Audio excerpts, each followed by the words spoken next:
Oh,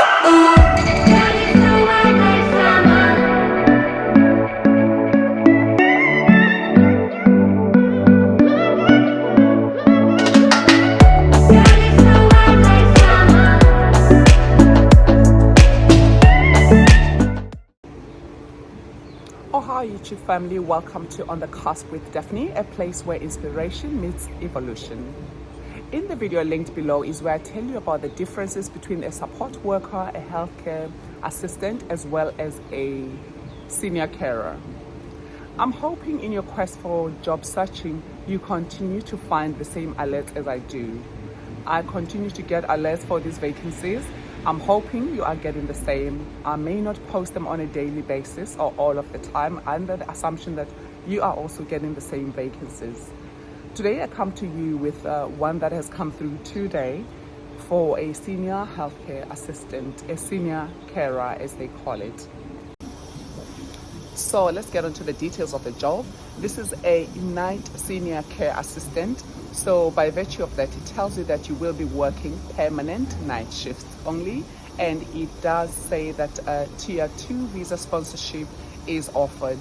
And it also goes on to say relocation costs may be offered as well. So this is one of those vacancies where you may be assisted with the relocation if you do meet the criteria that's been set out below. I'm going to attach the link for applying for this job below so you can apply for yourself whilst it's hot off the press. The hourly rate is £10 an hour. The job is permanent and it's full-time. And remember, we said it was night shifts that you're going to be doing. So if you are not someone that's accustomed to night shifts, it's something to see if you want to wait for day shift vacancies. But these come up again all of the time. That's what I'm saying. I'm hoping you're getting the alerts. You can appreciate I don't come here with each and every job that I come across. When I do have time, I tend to post, but the rest of the time I'm assuming we are seeing the same things. The details go on to say the relocation costs will be discussed at recruitment process, as well as amongst the benefits they've listed on-site parking, which is a big thing I've told you about in my previous videos. Parking is such a big deal in the UK, so it's a great thing if you have an employer that's going to offer you on-site parking. It's a huge benefit. The requirements are not that many. I'm going to attach the whole application link for you to see for yourself, but the one thing they are making clear that you understand is that they need someone with 1 year. They prefer, it says 1 year experience preferred as a senior carer. So it speaks to the thing I refer to in almost all of my videos by you, if you feel like this is not for you because you don't have experience, by you volunteering in a care home. So you can put yourself forward for positions such as this one. So 1 year experience is preferred for someone who is going to apply for this vacancy. There is no mention of a driving license. As I said in the video before, for a residential care home, you will be based mostly within the home, within the unit. Whereas with live-in care or with support work, you might be required to drive out from time to time to assist the residents or your client with either shopping or taking them out for a day or taking them out to doctor's appointments and things of that nature. The other attributes mentioned here are general, basic, and probably obvious things such as good communication skills, good time management, being compassionate, being caring, being honest. These are things I talk about quite a lot in most of my videos. So I would imagine you are that person who is job seeking with all of these attributes. I hope this helps you, and I am going to post a link in my community section of my channel. This is where you will find the link. Don't forget to include your references in your CV.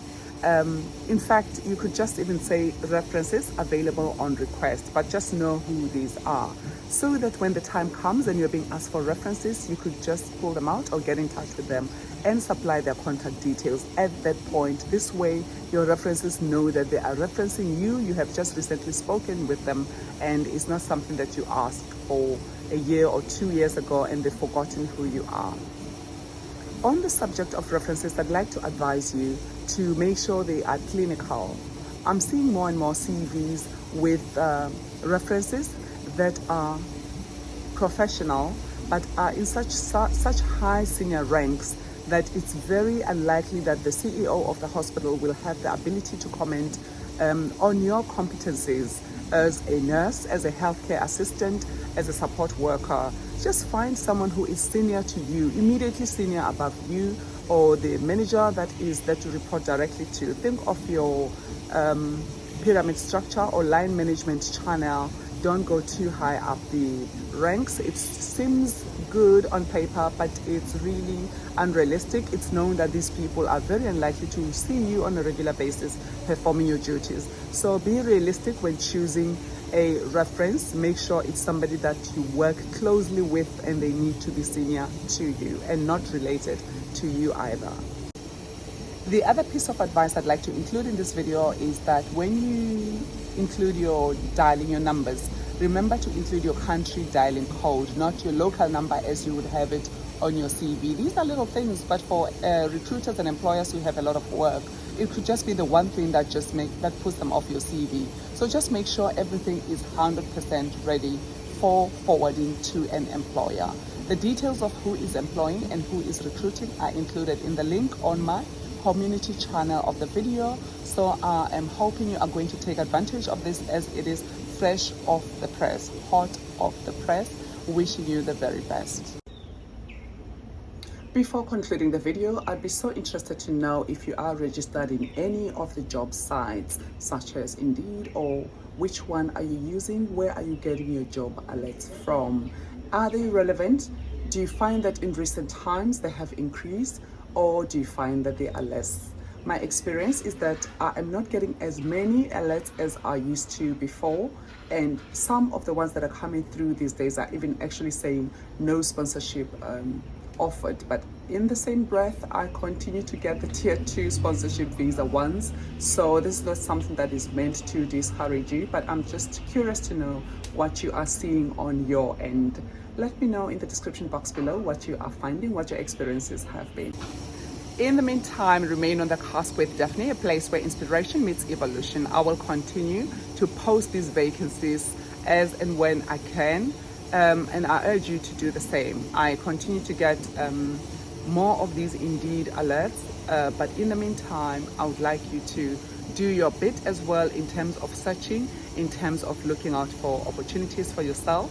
I will continue to keep you posted as to who is recruiting. This is one of the many that I continue to receive. I happen to have time, a little bit of time today before submitting the Lion's Head. So I thought I'll start my day by sharing some good news with you and sharing hope and inspiration. Wishing you the very best with your job search, and remain on the cusp. Don't forget to share this video, to like this video, to comment in the description box below. I look forward to our meaningful engagements. You have an awesome day. Do it like you.